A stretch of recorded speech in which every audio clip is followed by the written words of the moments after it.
세계가 자욱한 절벽에서 추락했습니다. 그는 떨어지다가 간신히 밧줄에 매달렸어요. 아래는 까마득한 어둠이 있고 위에는 보이지 않는 절벽입니다. 그는 절규했어요.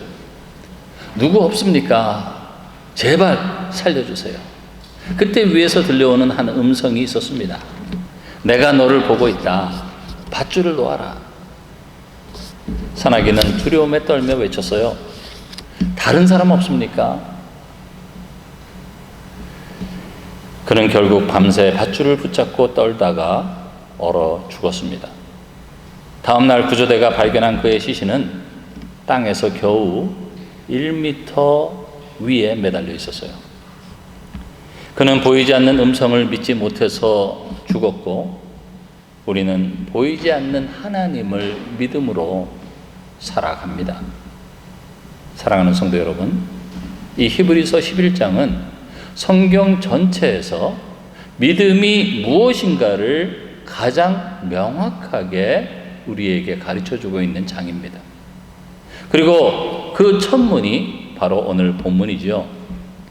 믿음은 바라는 것들의 실상이요 보지 못하는 것들의 증거니.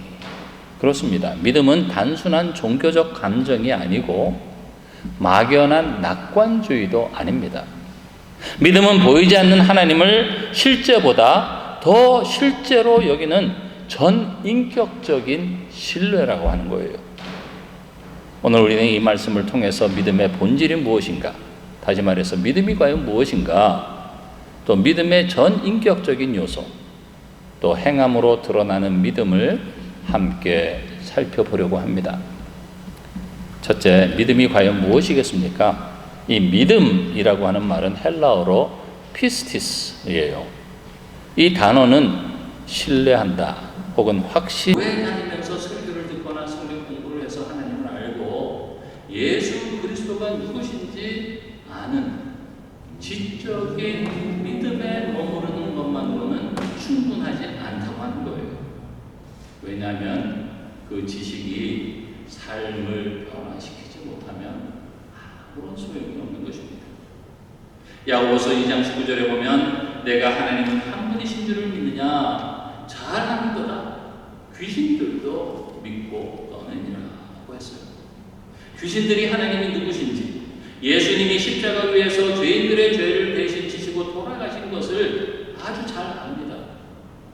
예수님께서 맨 처음에 이 땅에서 공생의 사역을 시작하셨을 때 사람들 그리고 제자들 가운데 3년 동안 예수님이 하나님이신가 아닌가 메시아인가 의심하는 제자들이 많이 있었지만 귀신들은 단번에 알아왔어요. 때가 이르기 전에 우리를 멸하러 오셨나이까. 귀신들은 예수님이 하나님이신 것을 압니다. 메시아라고 하는 사실을 알아요. 지적인 믿음만 있는 것입니다. 그렇다면 귀신이 구원을 받습니까? 네? 아니요. 절대 구원 못 받습니다. 하나님을 알지만 하나님을 반역하지 않았어요. 아는 것과 구원은 별개라고 하는 거예요. 두 번째, 감정적인 믿음 혹은 정적인 믿음입니다. 이 정적인 믿음은 감정의 파도에 따라서 흔들리죠. 은혜를 받으면 뜨겁고 어려움이 오면 식어버립니다. 기분이 좋으면 예배하고 기분이 나쁘면 멀어지는 믿음이에요. 감정이 신앙의 기준이 됩니다. 감동은 있는데 결단이 없어요.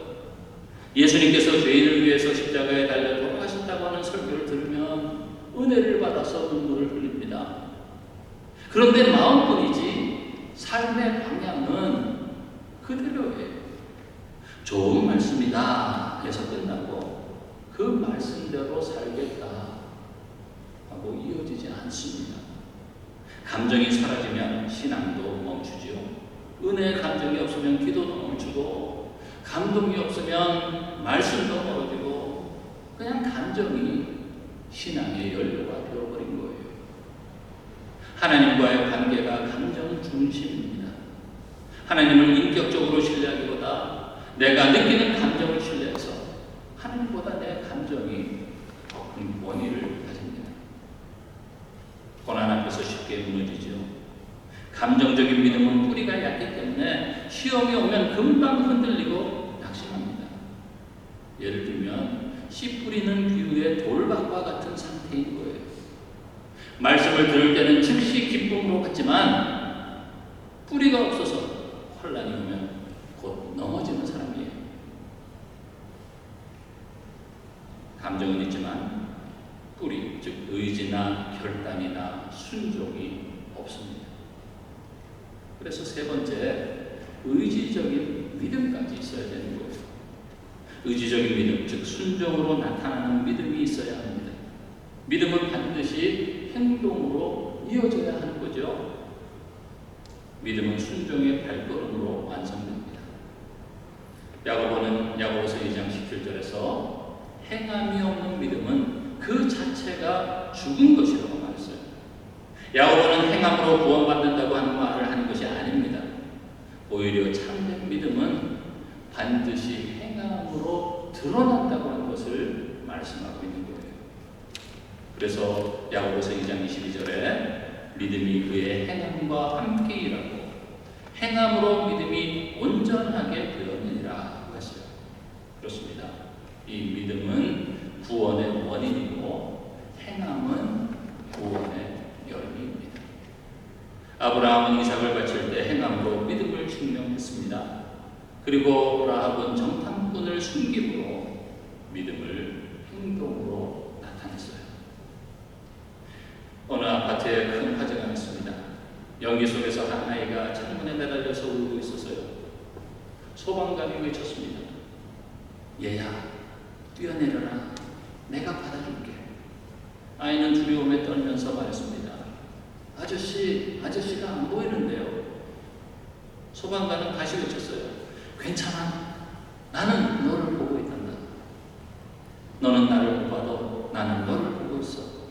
아이는 결국 눈을 감고 뛰어내렸고 소방관은 그 아이를 품에 안았습니다.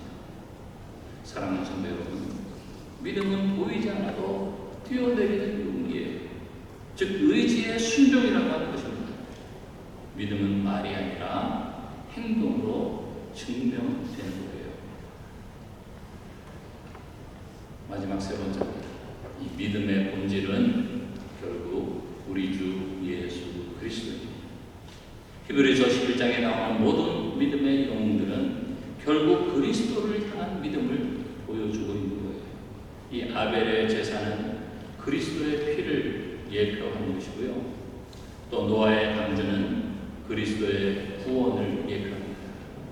아브라함의 이삭 제물은 그리스도의 십자가를 예표하고 모세의 유월절은 그리스도의 어린 양을 예표합니다. 믿음의 본질은 우리 주 예수 그리스도를 바라보는 거예요.